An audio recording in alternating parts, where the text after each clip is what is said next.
Do-hyun stepped off the transport ship and looked around the massive station. Everything was too big, too clean, too perfect. The Velthara built things to impress, and it worked. The ceiling stretched so high he could barely see it. Aliens of a dozen different species walked past him, barely giving him a glance. Humans were still new here, still strange. He adjusted the strap on his bag and checked his datapad. Captain Tae-young had sent him the assignment details 3 days ago. Easy job, his old commander had said. Just babysit a princess for a few months. Show her what humans can do. Get paid well and come home. Do-hyun didn't believe in easy jobs. Not anymore. A tall Velthara male approached him. The alien had blue skin that seemed to shimmer under the lights and 4 arms crossed over his chest. His eyes were completely black, no white parts at all. "You are the human?" the alien asked. His voice sounded like rocks grinding together. "I am Do-hyun," he replied in the common galactic language. His accent was still thick but understandable. "Follow me. The princess is waiting." They walked through endless hallways. Do-hyun noticed everything. The guard posts at every intersection. The cameras hidden in the decorative lights. The way the walls curved to eliminate blind spots. The Velthara knew security, but they knew it in their own way. Too rigid, too predictable. They entered a large room filled with soft furniture and strange plants that moved on their own.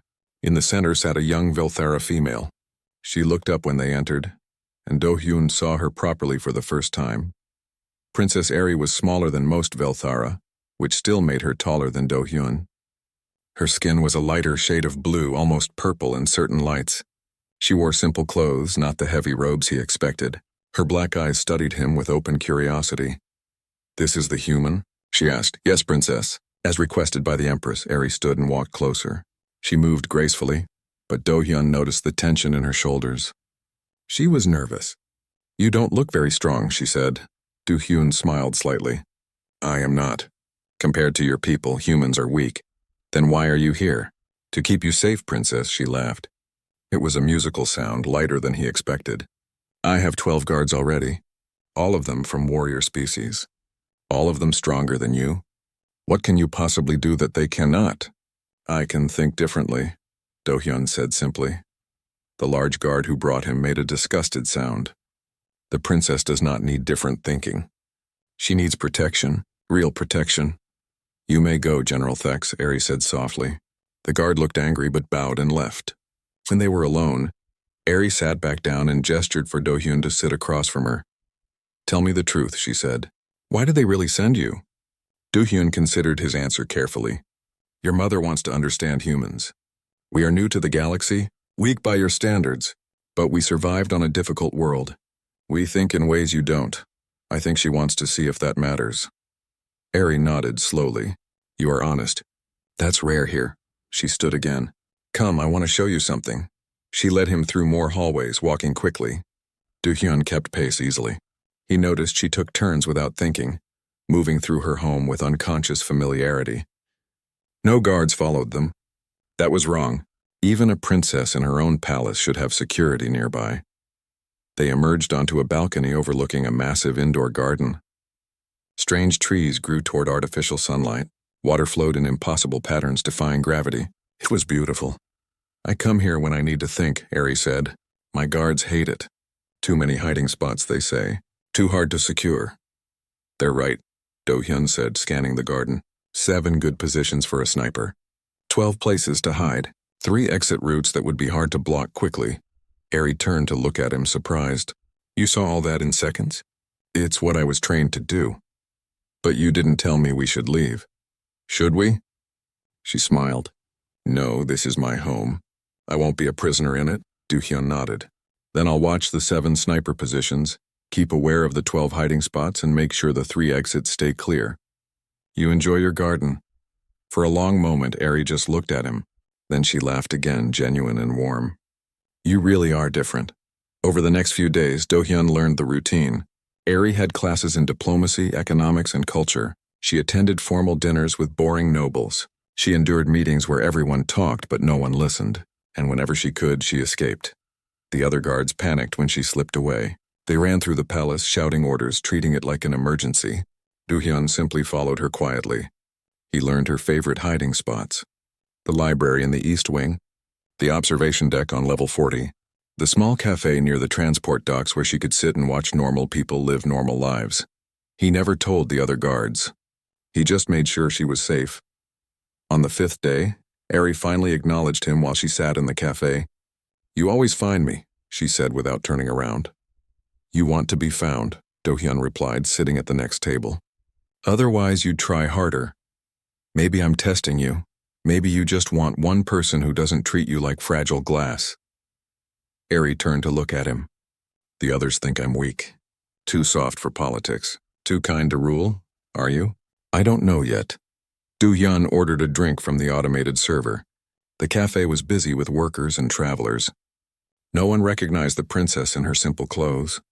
"Being kind isn't the same as being weak," he said. "On Velthara it is.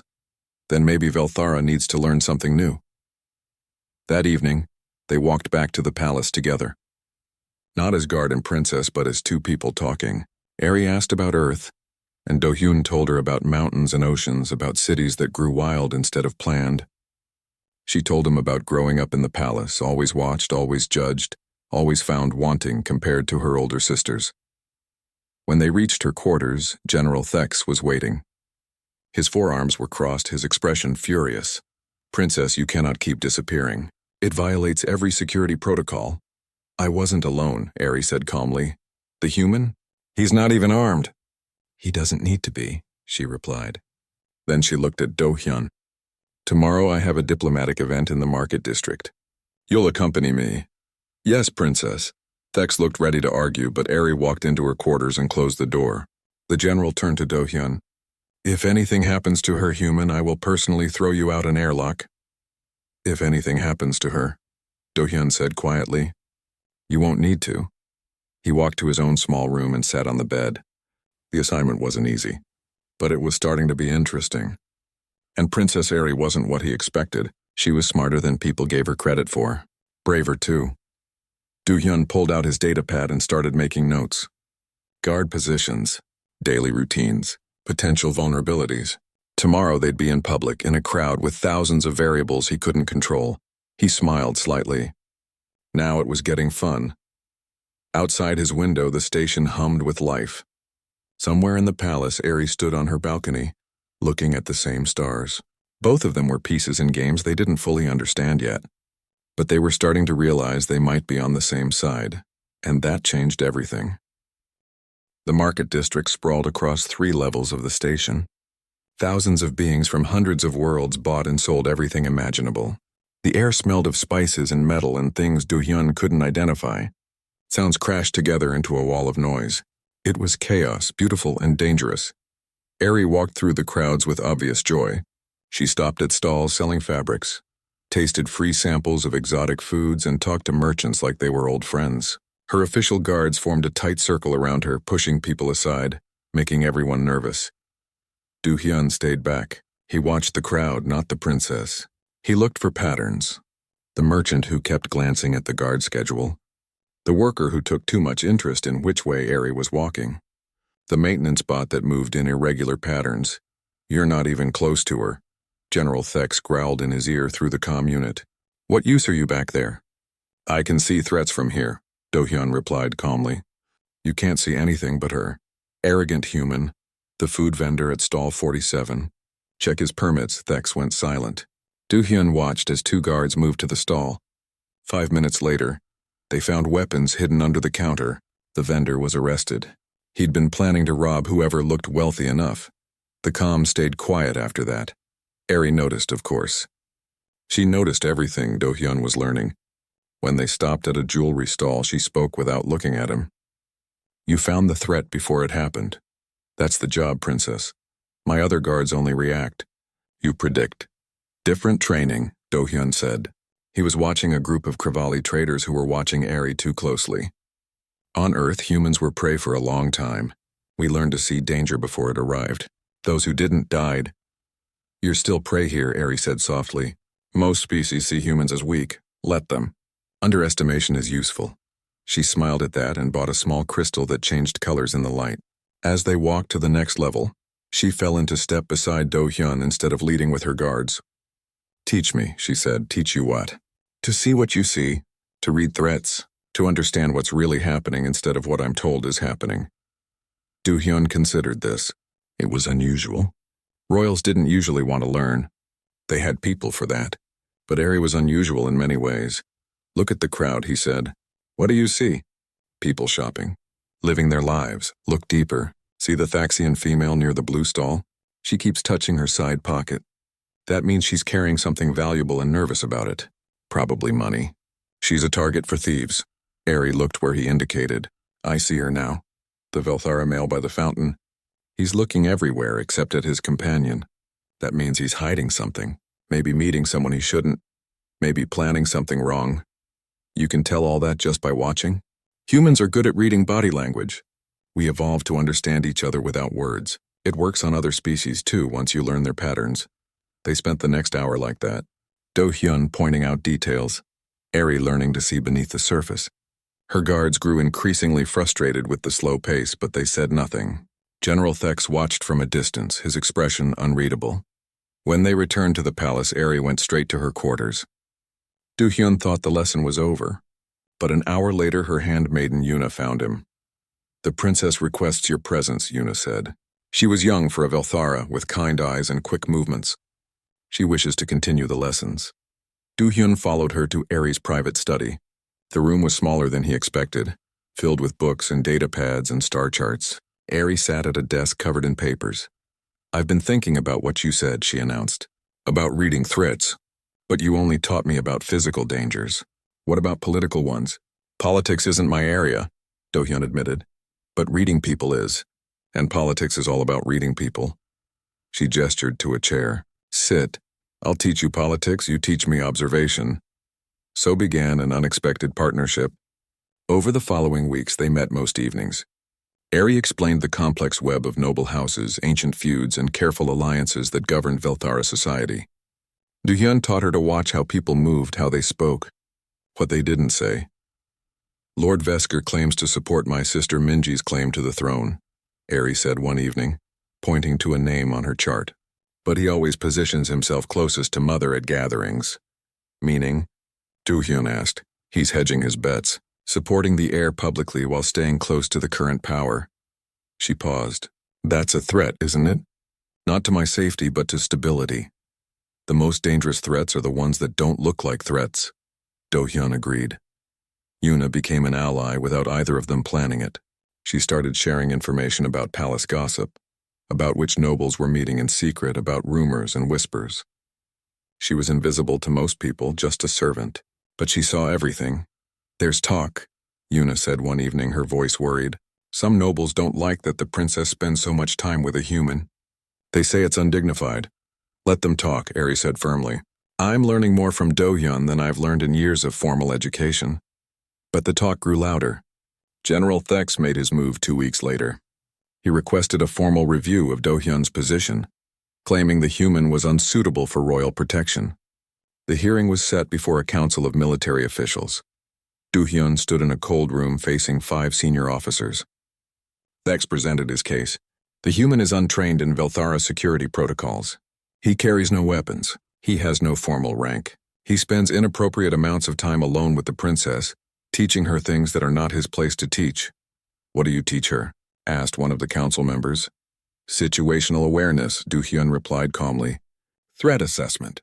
How to read people in situations. That's our job, not hers. With respect, it should be everyone's job, especially someone in her position. You presume too much, human. Thex smiled, thinking he'd won. I recommend immediate termination of this contract. The council began to discuss among themselves. Do-hyun remained still, faced neutral. He'd expected this. Power structures didn't like disruption, and he was definitely disrupting things. The door opened. Everyone turned. Princess Eri walked in, followed by Yuna. She shouldn't have been there. Council hearings were for military personnel only. But she was a princess, and no one could actually stop her. You're discussing my security, she said, her voice carrying authority Do-hyun hadn't heard before. I should be present. Princess, this is irregular, one council member began. So is trying to remove my personal guard without consulting me. She moved to stand beside Do-hyun. General Thex claims Do-hyun is unsuitable. I claim the opposite. 2 weeks ago, he identified a poisoning attempt on my food. Your scanners missed it. He noticed the kitchen worker's nervous behavior, the unusual route she took, the timing of the delivery. He saved my life. The room went silent. You reported no poisoning attempt, Thex said slowly. Because I handled it quietly. The worker was being blackmailed. We helped her instead of punishing her, and she gave us information about who was behind it. That investigation is ongoing. Ari looked at each council member in turn. Do-hyun doesn't follow your protocols because your protocols are designed to protect against known threats. He looks for unknown ones. Different approach, same goal. Princess, Thex tried again. He's human. He's effective. That's all that matters. She turned to Do-hyun. Tell them about the security failures you've identified. Do-hyun pulled out his datapad. 23 vulnerabilities in the palace security net. 15 in routine protocols that create predictable patterns. 8 in physical structure that could be exploited. I've documented all of them with suggested fixes. He sent the file to the council's displays. They read in silence. One by one, their expressions changed from dismissive to concerned. These are significant issues, one admitted reluctantly. Issues that have existed for years, Ari said. That no one noticed because everyone follows the same training, thinks the same way. Do-hyun thinks differently. That's exactly why I need him. The council deliberated for only 10 minutes. When they returned, their leader spoke carefully. The human may remain, but General Thex will continue to oversee overall security. This is a compromise. Ari nodded graciously, but as they left, she whispered to Do-hyun. That was a victory, not a compromise. They won't challenge you again so easily. That night, Do-hyun wrote in his journal. He'd started keeping records of threats, patterns, and observations. But tonight he added something different. The princess defended me today, not because she had to, because she believed I was right. That's rare. Trust is rare. I came here to do a job, but I think I'm starting to believe in something more in her, in what she could become if given the chance. He closed the journal and looked out at the stars. Somewhere on Earth, Tae-young was probably laughing. Easy job, he'd said. Nothing about this was easy, but it was worth it. The summit station orbited a neutral moon between two star systems. It was designed for diplomacy, with grand halls and private meeting rooms and enough luxury to make everyone comfortable. Ari hated it on sight. Too much perfection, she said quietly as they walked through the main corridor. When everything looks perfect, something is always wrong underneath. Do-hyun agreed but said nothing. His attention was on the other delegates arriving. Representatives from a dozen species, all with their own guards, their own agendas. Too many variables, too many unknowns. And there was Lord Vesker. He was tall, even for a Veltera, with deep blue skin marked with silver patterns that indicated high noble status. 4 arms like all his species, but his movements were smooth and controlled. Powerful. He saw Ari and immediately changed direction to intercept them. Princess, he said, his voice warm and welcoming. How wonderful to see you again. Lord Vesker, Ari replied politely. Do-hyun heard the tension in her voice. Vesker didn't. You must sit with me at tonight's dinner. We have much to discuss. It wasn't a request, though he phrased it like one. My schedule is quite full. I insist. Vesker smiled, showing too many teeth. Your mother and I have been discussing closer ties between our houses. It would be beneficial for us to know each other better. He walked away without waiting for an answer. Do-hyun moved closer to Ari. You don't like him. I don't trust him, she corrected. There's a difference. Tell me about him. They walked to her assigned quarters while she explained. Vesker was from an ancient family with considerable wealth and political influence. He'd been engaged twice before. Both times his intended brides died in accidents before the wedding could take place. Accidents, Do-hyun repeated. Officially, one fell from a balcony. One died from food poisoning. Both cases were investigated and closed. No evidence of foul play. But you suspect otherwise? Ari entered her rooms and gestured for him to follow. Yuna was already there unpacking clothes. I suspect many things I can't prove. That's politics, Do-hyun thought about this. 2 dead brides. Both accidents. Both convenient for Vesker, who gained political sympathy and retained his freedom. Too neat. Too clean. I need to make a call, he said. He went to his own quarters and activated a secure channel. It took several minutes to connect, but finally a familiar face appeared on the screen. Do-hyun, Jiho grinned from the transmission. Didn't expect to hear from you. How's babysitting royalty? Complicated. I need a favor. Jiho's expression turned serious. Name it. Lord Vesker of House Catherine. Find out everything about his 2 dead fiancés. Real information, not official reports. That'll take some digging, and probably cost you. I'll pay. Must be important. Do-hyun hesitated. She's worth protecting. Jiho smiled knowingly. I'll send what I find in 48 hours. The dinner that night was exactly as tedious as Do-hyun expected. He stood against the wall with the other guards while nobles ate and talked and plotted. Vesker had maneuvered Eri into sitting beside him. Every few minutes his hand would brush her arm, her shoulder. Small touches. Possessive gestures. Eri endured it with grace, but Do-hyun saw the tightness around her eyes. She was uncomfortable, trapped by politics and protocol. When Vesker suggested they take a walk on the observation deck, Eri agreed because refusing would have been an insult. Do-hyun followed at a respectful distance. The deck overlooked the moon below, stars stretching endlessly beyond. It was beautiful and isolated. Tell your guard to wait inside, Vesker said. He stays, Eri replied firmly. Come now, princess. Surely we can have a private conversation. I prefer transparency. Vesker's expression hardened for just a moment. Do-hyun caught it. Then the pleasant mask returned. As you wish. I wanted to discuss our future together. We have no future together, Lord Vesker. Your mother thinks otherwise. An alliance between our houses would be powerful. You would want for nothing, except freedom to choose my own path. Vesker moved closer, using his height to loom over her. An intimidation tactic. You're young. You don't understand what's best for the Empire yet. Do-hyun shifted his position slightly. Not threatening, but noticeable. Vesker glanced at him, then back to Eri. Dismiss the human, Vesker said, his voice harder now. This is a private matter. No. I am a lord of, and I am a princess of the royal house. Do-hyun stays. They stared at each other. Finally, Vesker stepped back. You'll learn to be more accommodating, princess. For your own good. He left, his footsteps echoing on the deck. Eri waited until he was gone, then let out a long breath. Thank you. For what? I didn't do anything. You were there. That was enough. She leaned against the railing, looking at the stars. He scares me. Not physically, but the way he looks at me. Like I'm a thing to acquire, property to own. You're not property. In Velthera society, daughters often are. Useful pieces to trade for alliances. Do-hyun joined her at the railing. On Earth we had that too. Arranged marriages, political unions. Some cultures still do. How did humans change it? People fought. They refused. They chose their own paths even when it cost them everything. He paused. It took a long time. Change usually does. I don't have time, Eri said quietly. Mother is already discussing the engagement terms with Vesker's family. They stood in silence, watching the moon slowly turn below them. Do-hyun thought about the 2 dead brides, about Vesker's possessive touches, about the way powerful people thought they could take whatever they wanted.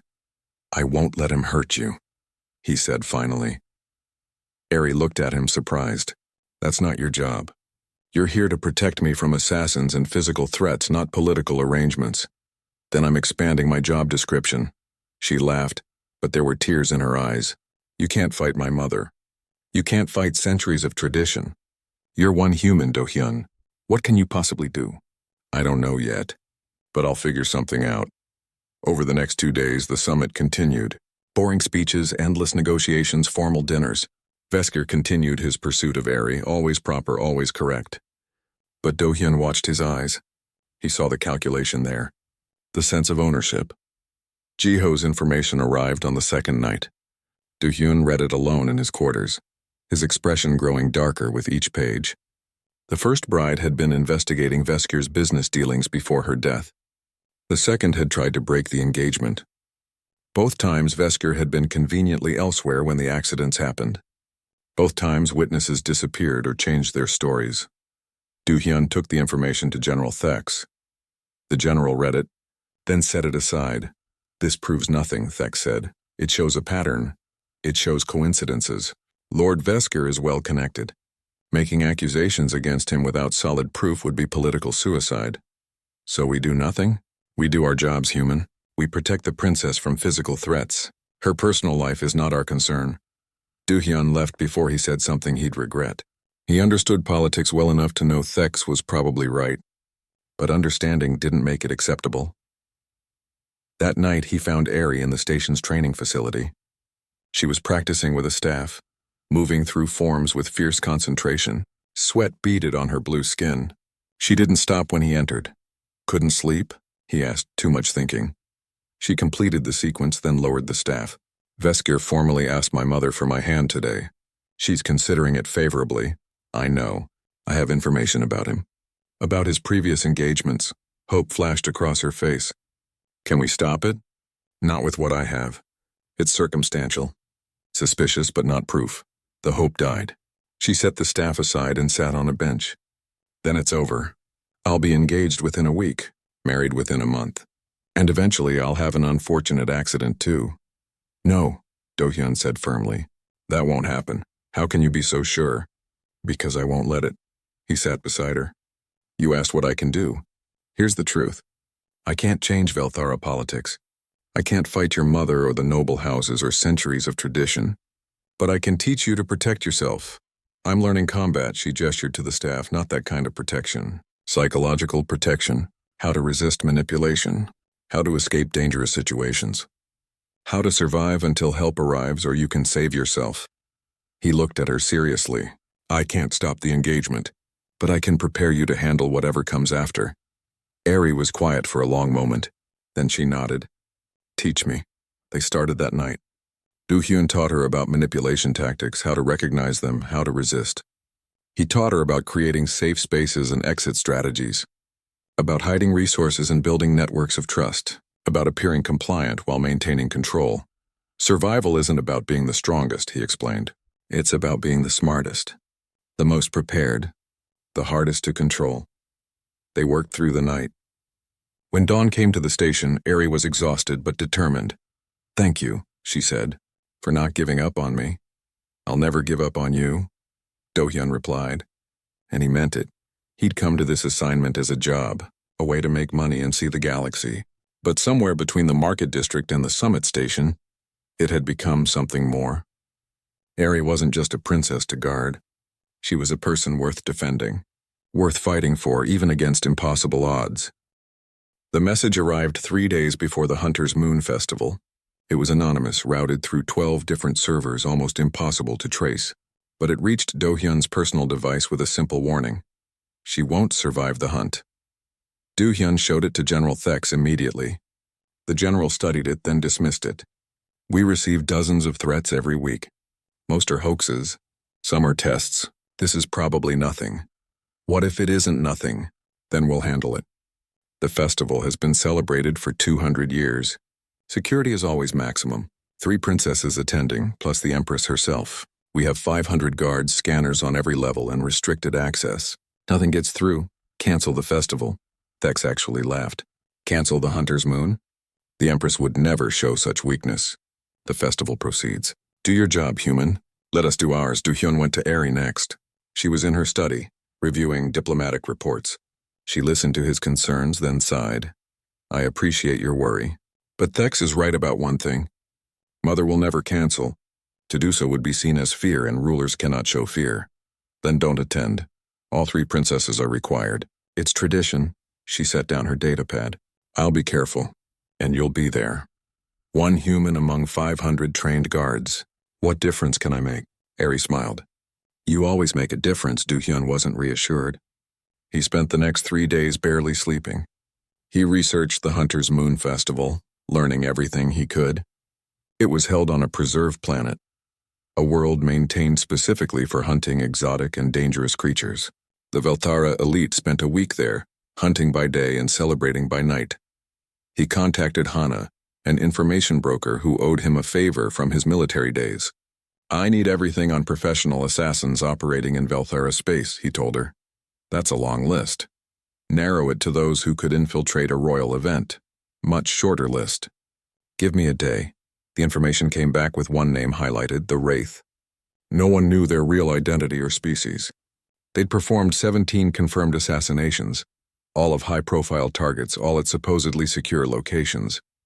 Their trademark was making deaths look like accidents, like falling from a balcony, like food poisoning. Do-hyun's blood ran cold. He pulled up information on Veskir's dead brides again. The dates aligned with periods when the Wraith was active in those sectors. It wasn't proof, but it was a connection. He went to Thex with everything. The general looked at the data, his expression darkening. This is serious. I'll increase security around Princess Aerie. It's not just her, Do-hyun said. Think about it. Why kill one princess when you could kill all three? Destabilize the entire succession? That would be unprecedented. So is hiring the Wraith. Thex stood up, agitated.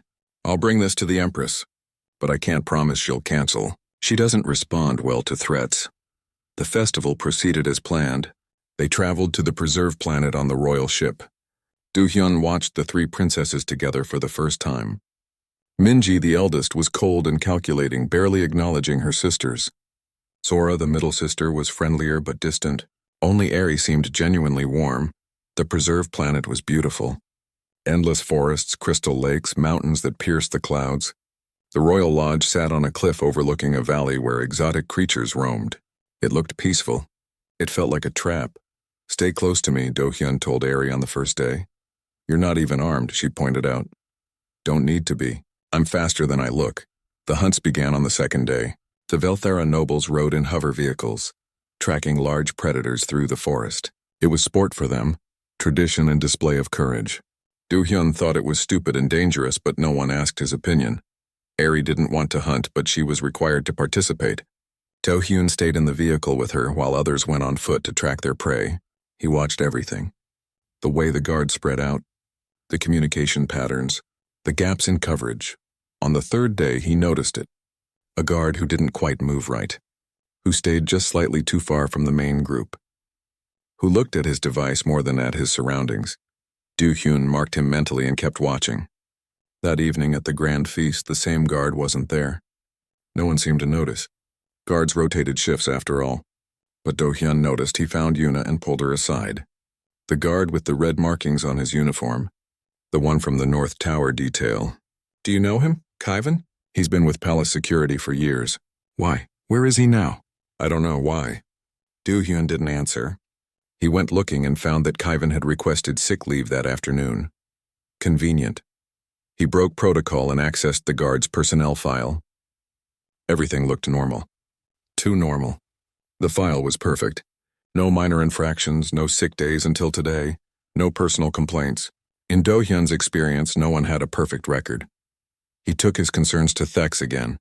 I think we have an infiltrator. Based on what? A guard calling in sick? Based on patterns? On things that don't add up. Your human instincts aren't evidence. The ceremonial hunt was scheduled for the 5th day. All three princesses, the Empress, and the highest nobles would participate. It was the festival's main event.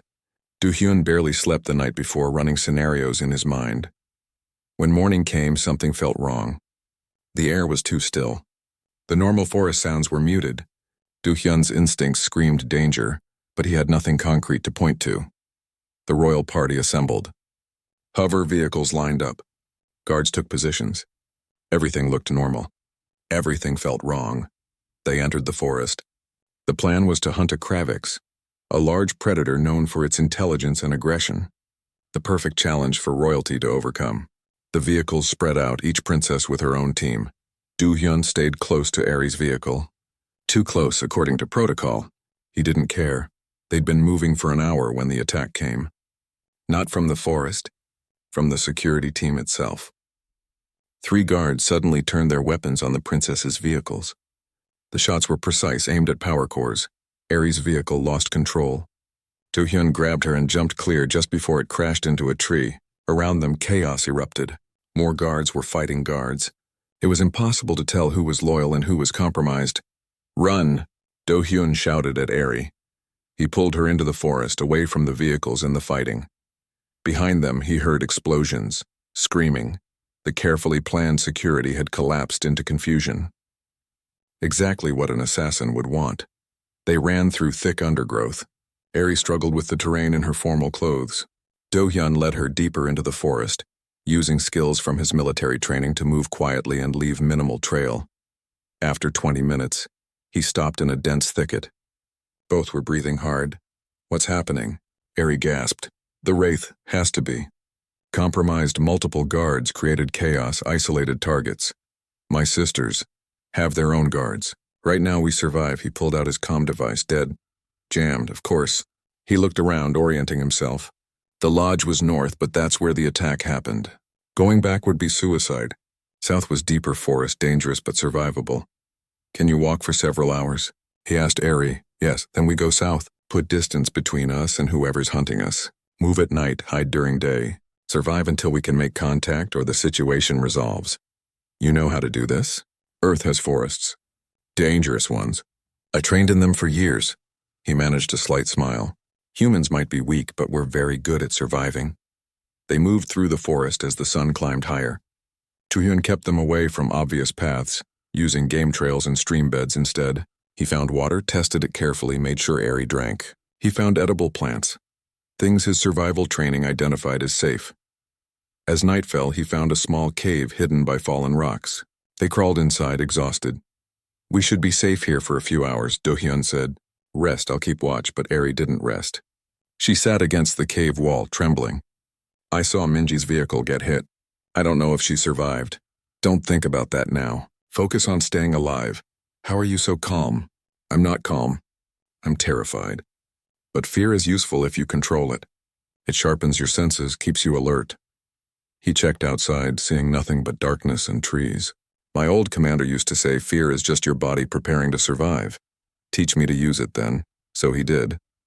They talked through the night in whispers, about fear and survival, about what to do if separated, about how to read the forest, to listen for danger, to move without being seen.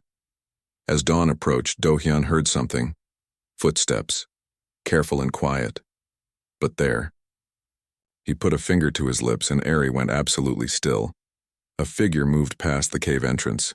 Then another, searching, hunting. Do-hyun waited until they passed, then led Eri out the back of the cave. They moved deeper into the forest, toward rougher terrain where vehicles couldn't follow. For 3 days they played this deadly game.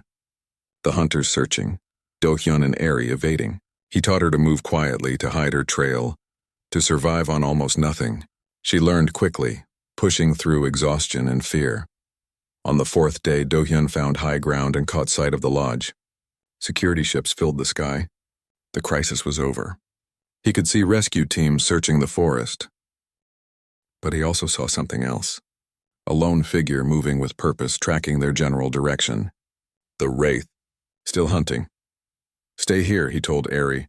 Hid, the summons came 2 weeks after the Hunter's Moon incident. A formal request from the Empress herself. All 3 princesses were to return to the throne world immediately. No exceptions. No delays. Eri's hand shook as she read the message. "She's never called us all home before. Not like this." Do-hyun stood beside her window, looking out at the station where they'd been recovering. His wounds had healed quickly. Humans recovered fast, the Velthara doctor said with surprise. Another strange trait of the weak species that kept surprising everyone. "It makes sense," he said. "There was an attempt on all 3 of you. She'll want to understand what happened. Probably reorganize security. You don't know my mother. This isn't about security." Eri set down the message. "This is about control. About finding out who's weak and who's strong. About deciding our futures. You're not weak. I survived because of you. That's different than surviving on my own." Do-hyun turned to look at her. "No one survives completely alone. We all need help sometimes. That's not weakness. That's being smart enough to accept support." The journey to the throne world took 3 days. Do-hyun noticed the increased security immediately. Triple the usual guards, new scanning protocols, constant monitoring. General Thex moved through it all with grim efficiency. The failure at the Hunter's Moon had marked him, even though the investigation cleared him of wrongdoing. When they docked at the royal station, Thex approached Do-hyun. "The Empress has forbidden all guards from attending the royal audience," he said. "You'll wait in the service wing with the other staff. I should be with the princess. Those are the Empress's orders. Even I'm not allowed in the throne room." Do-hyun wanted to argue, but he understood politics well enough to know this wasn't a battle he could win. He watched Eri leave with her sisters, and the separation felt wrong. For weeks they'd been together constantly. Now she was walking into danger alone, and he couldn't protect her. The service wing was a large room filled with guards, servants, and attendants, all waiting for their charges to finish the royal audience. Do-hyun found a corner and tried to be patient. He wasn't good at patience. Yuna found him there an hour later. She looked worried. "The audience is taking longer than expected," she whispered. "The Empress is questioning each princess separately." Minji was first. She was in there for 2 hours. What's she asking? No one knows.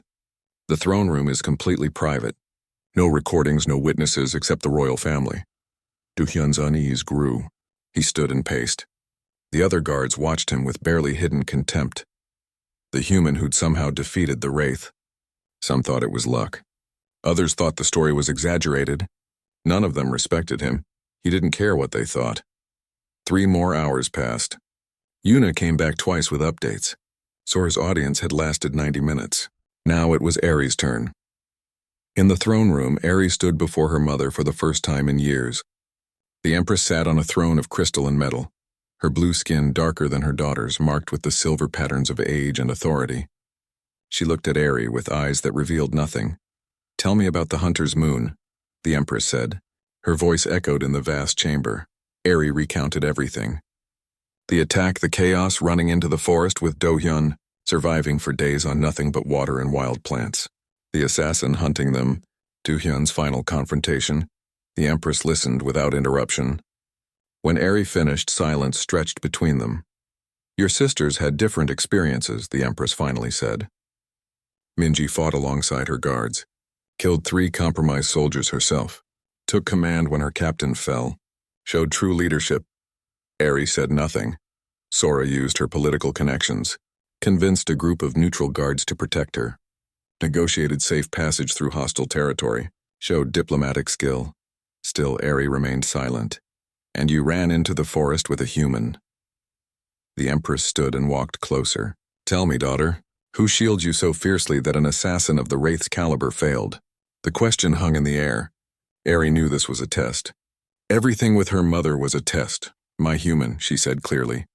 "Do-hyun shields me." The Empress's expression flickered. Surprise, maybe, or displeasure. "You put your life in the hands of the weakest species in known space. I put my life in the hands of someone I trust, someone who's proven himself repeatedly. Species doesn't matter. Species always matters," the Empress circled her daughter. "Humans are fragile. They die easily. They have no special abilities, no enhanced strength or speed or intelligence. What can they possibly offer us? Different thinking, different perspectives, stubbornness that borders on insanity, the refusal to give up even when logic says they should." Eri met her mother's gaze. Do-hyun was wounded badly in that final fight. Any Velthara would have stopped. He kept going, kept fighting, because he promised to keep me safe, and humans keep their promises. Loyalty can be bought, not his. I've tried. He refuses most of the money we pay him, says he doesn't do it for wealth. Then why does he do it? Eri paused. She'd asked Do-hyun that question once. His answer had been simple. Because it matters. He does it because he believes in me, she told her mother. He sees potential others don't. He teaches me instead of controlling me. He makes me stronger instead of keeping me dependent. The Empress returned to her throne. Bring him here, Mother. The human. I want to meet him. To understand what makes him so special, that my daughter defends him so passionately. The summons reached Do-hyun 20 minutes later. 2 royal guards escorted him through palace corridors he'd never seen before. Everything was grand and intimidating, designed to make visitors feel small and powerless. It didn't work on Do-hyun. He'd faced worse things than fancy buildings. The throne room doors opened. He walked in and saw Eri standing to one side, looking worried. The Empress sat on her throne, studying him like a specimen under examination. Kneel before the Empress, one of the guards commanded. Do-hyun looked at the guard, then at the Empress. Then he bowed slightly, the way he'd bow to any respected leader. But he didn't kneel. Silence filled the room. The guards reached for their weapons. Interesting, the Empress said. You don't kneel. I bow to show respect, Do-hyun replied calmly. But I don't kneel. It's not a human custom. You're not on Earth anymore. No, but I'm still human. Changing location doesn't change what I am. The Empress leaned forward. Tell me, human, why do you protect my daughter? Because she's worth protecting. Elaborate. Do-hyun thought about his answer carefully. This was the most powerful being in 47 star systems. One word from her could end his life. But he'd never been good at lying. Because she's more than what others see, he said. Your other daughters are strong in obvious ways. Minji is a warrior. Sora is a diplomat. But Eri is something rarer. She's kind without being weak. Compassionate without being foolish. She thinks about what's right, not just what's advantageous. The galaxy needs more leaders like that. The galaxy needs strong leaders. Kindness is a strength, just a different kind. The Empress stood and walked down from her throne. She was tall even for her species. She stopped directly in front of Do-hyun, looking down at him. I could have you killed for refusing to kneel. Yes. Yet you refuse anyway. Yes. Why? Because respect isn't something you force. It's something you earn. You rule 47 star systems. You command billions. You've built an empire that's lasted centuries. That earns my respect. But demanding I abandon my own dignity doesn't. For a long moment, they stared at each other. Then, impossibly, the Empress smiled. It was a small expression, barely visible, but it was there. You're either very brave or very stupid. Probably both, Do-hyun admitted. She laughed, actually laughed. I see why she likes you. She returned to her throne. I've been studying humans since we discovered your world. Weak bodies, short lifespans, no natural weapons or defenses. By all logic, your species should have died out long ago, but you didn't. You survived ice ages and supervolcanoes. You conquered your world despite being prey animals. You reached space with technology that barely works. You're stubborn to the point of insanity. Yes, Do-hyun agreed. All of that is true. And now you're here, in my palace. Having defeated one of the galaxy's most dangerous assassins, with nothing but rocks and determination. She studied him intently. I have a proposition for you. Do-hyun waited. You can continue to protect Eri, but only under one condition. You must formally renounce Earth and accept adoption into a Velthara noble house. You'll be given rank, property, and status. In exchange, you become one of us. No longer human, but Velthara in all but biology. The offer hung in the air.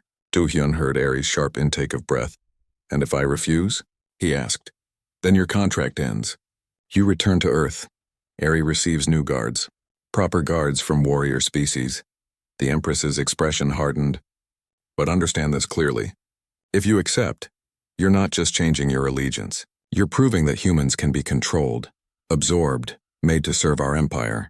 Your choice will impact how we deal with Earth going forward. It was a trap. Accept and lose himself. Refuse and lose Eri. Either way, the Empress won. Do-hyun looked at Eri.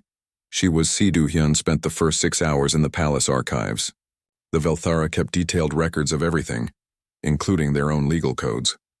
Laws that stretched back thousands of years, covering every possible situation, except, he hoped, one that no one had thought about in a very long time. Yuna found him there surrounded by data pads and old documents. What are you doing? Looking for a loophole? In Velthara law? That's impossible. The legal scholars have reviewed these codes for centuries. If there were loopholes, they'd be closed. Maybe. But they were looking for Velthara problems. I'm human. I think differently. Tae-young arrived 3 hours later with news. I spoke to Ambassador Wu Jin. Earth's official position is that this is your choice. They won't order you either way. But unofficially, they're hoping you refuse.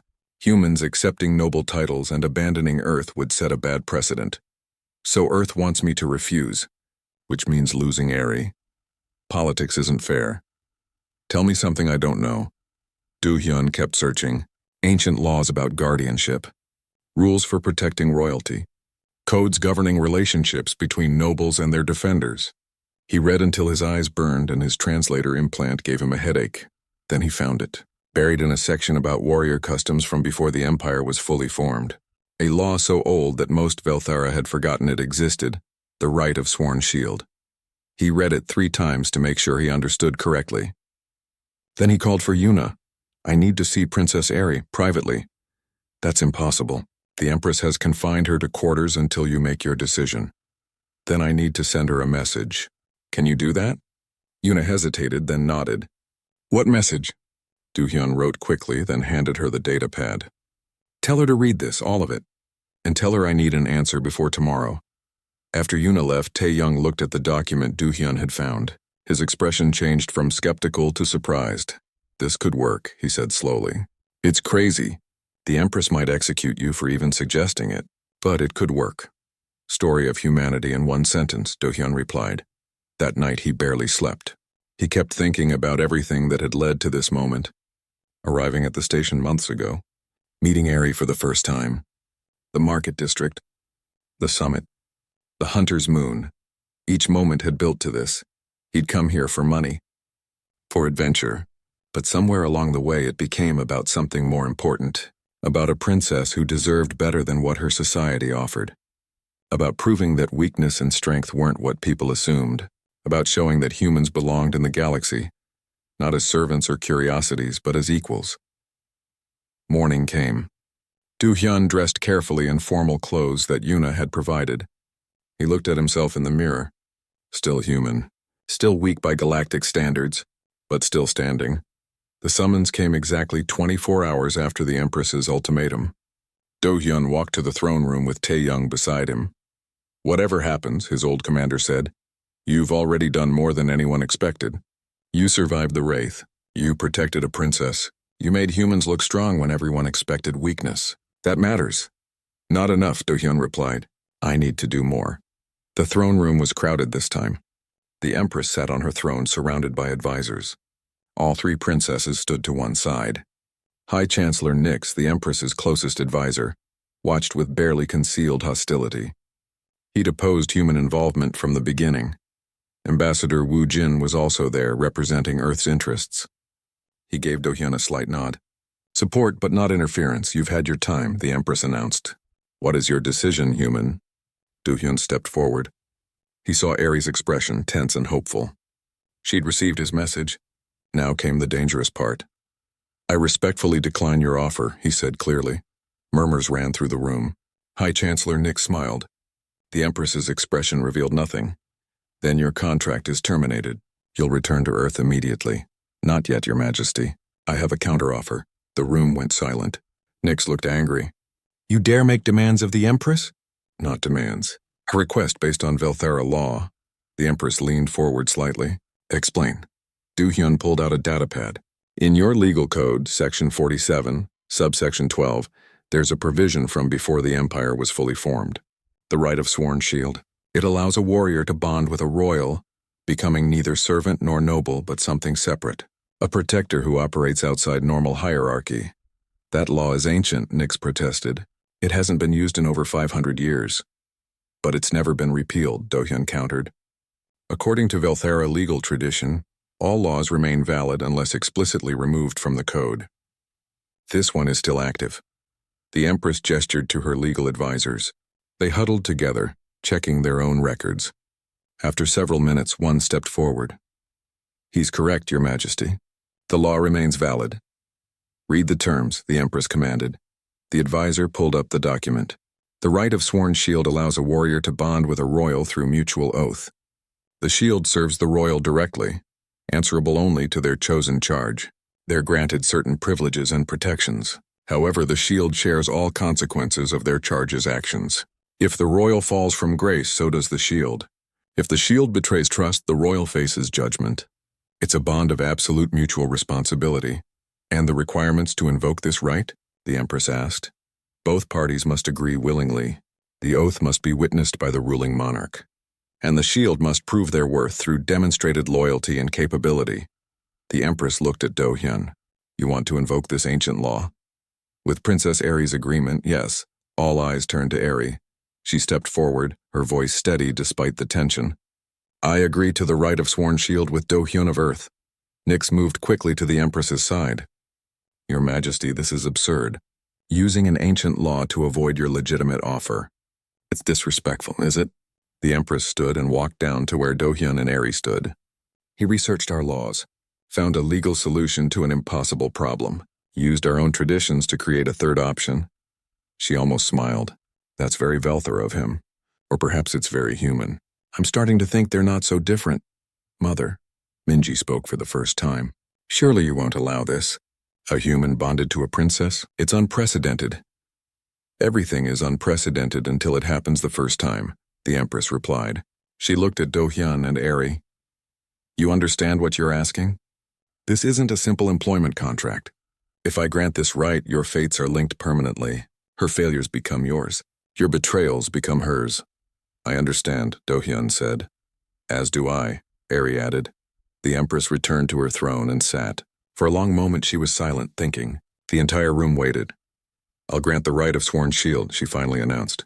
But with conditions. Here it comes, Do-hyun thought. Nothing was ever simple with rulers.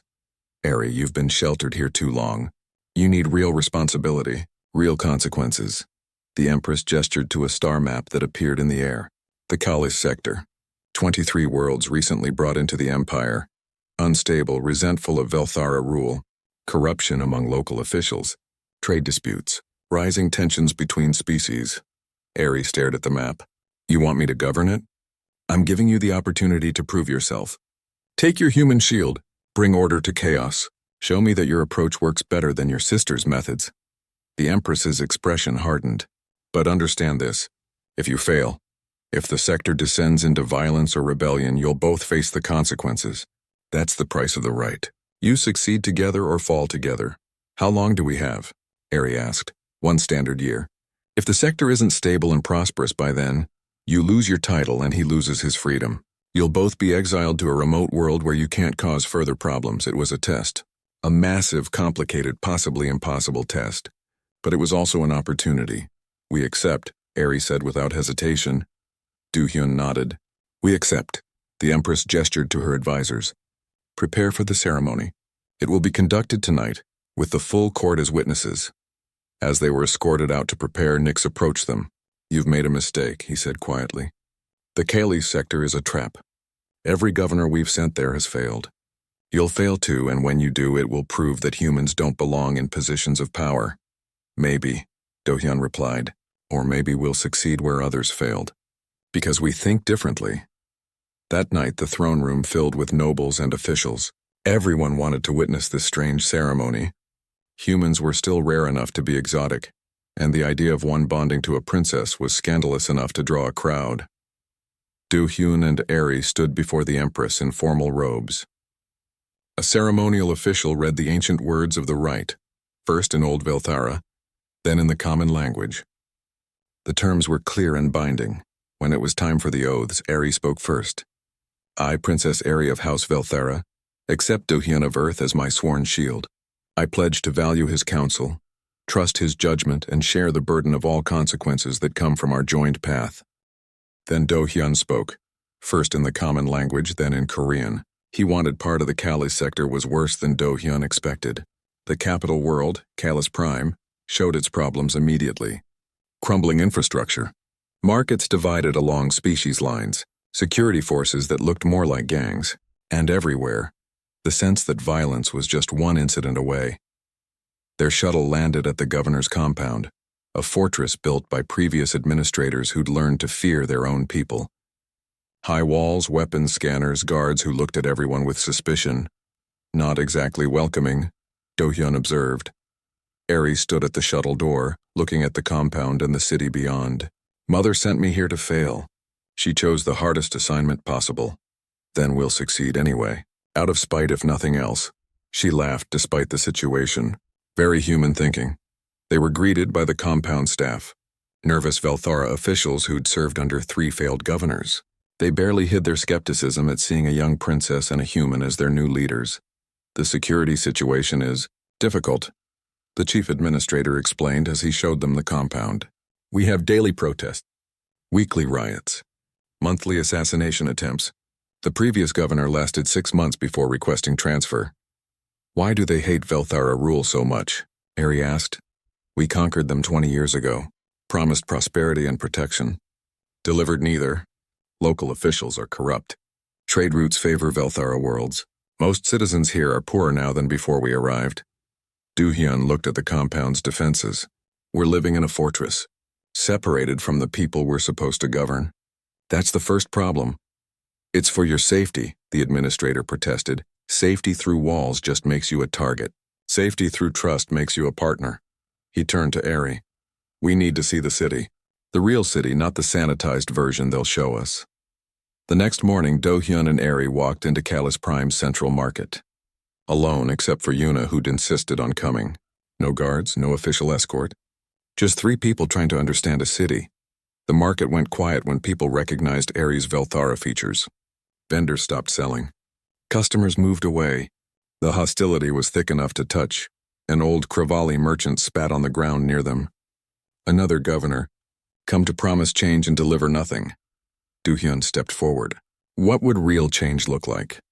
The merchant looked surprised at being addressed. Repair the water system. It's been broken for 3 years. Half the city has no clean water. Why hasn't it been fixed? Ari asked. Because the repair contracts went to a Velthara company that took the money and did nothing. When we complained, we were told to be grateful for what we have. Do-hyun pulled out his datapad. What's the company's name? Over the next week, they visited every district of Calus Prime. They talked to merchants and workers, criminals and clergy, the angry and the hopeful. They listened. Actually listened instead of just waiting to speak. Do-hyun documented everything. Broken promises. Corrupt officials. Systems that were designed to extract wealth from the sector instead of helping it grow. Ari took notes on the political structures, the cultural tensions, the web of grudges and alliances. At night, they worked together in the compound. Not in the governor's grand office, but in a small meeting room. Just the 2 of them, Yuna, and a growing group of local officials who actually wanted to help. The water system needs 4 million credits to repair, Do-hyun said, looking at the estimates. We have a budget of 2 million for all infrastructure. Then we find creative solutions, Ari replied.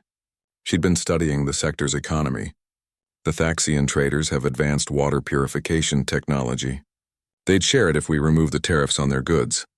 The tariffs benefit Velthara merchants, who are making massive profits while people drink dirty water. That ends now. Do-hyun smiled. Your mother won't like that. My mother gave me authority over this sector. I'm using it. The changes started small.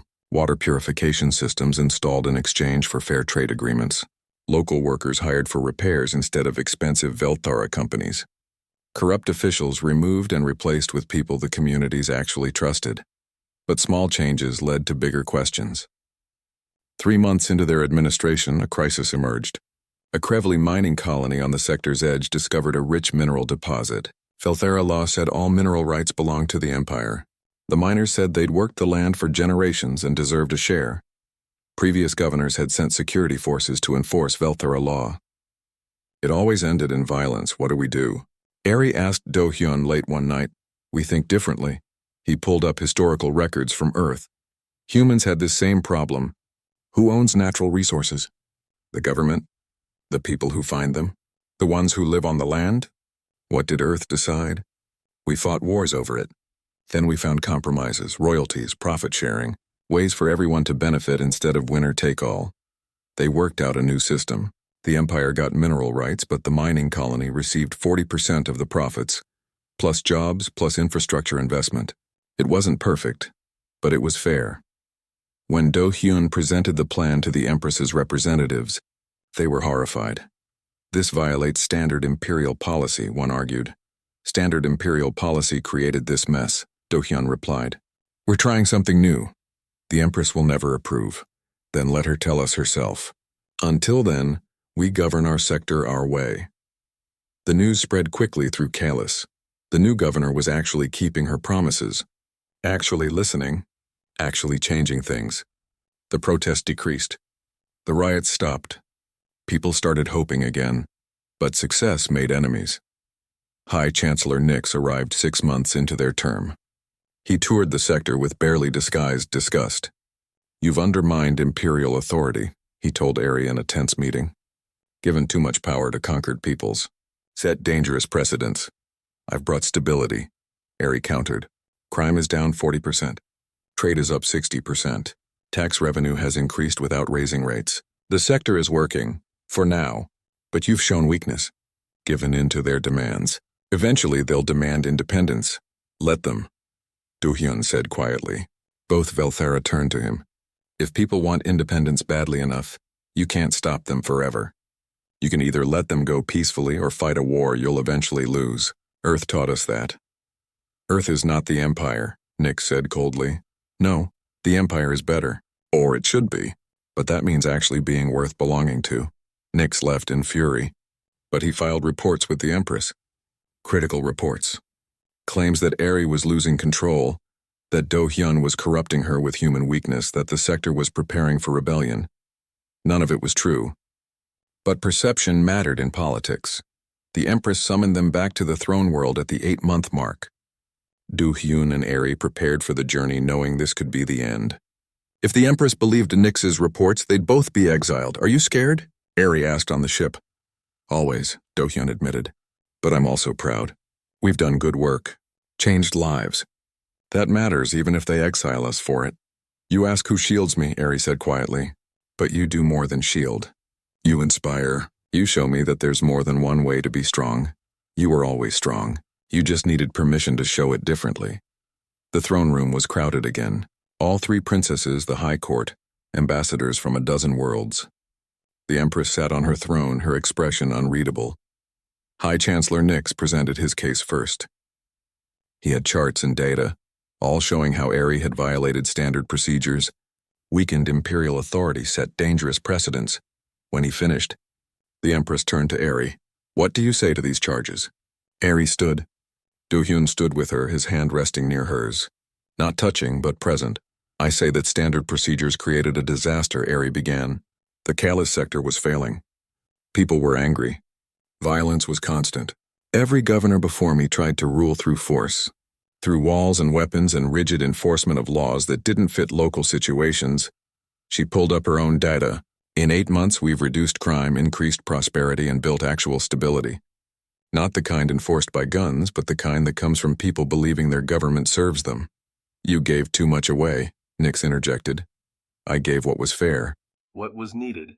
And in return, I got loyalty, the kind that lasts. The Empress leaned forward. You violated imperial policy. I improvised when policy failed. That's what you sent me to do, isn't it? To solve an impossible problem with a new approach? I sent you to bring order. And I did. Just not the way you expected. Silence filled the throne room. Then the Empress gestured to an aide. Bring in the witnesses. The doors opened. Do-hyun turned and felt his breath catch. A delegation from Kalas Prime walked in. The old Krivali merchant from the market. The Thaxian trader. A dozen others representing different species and communities. They approached the throne and bowed respectfully. The merchant spoke first.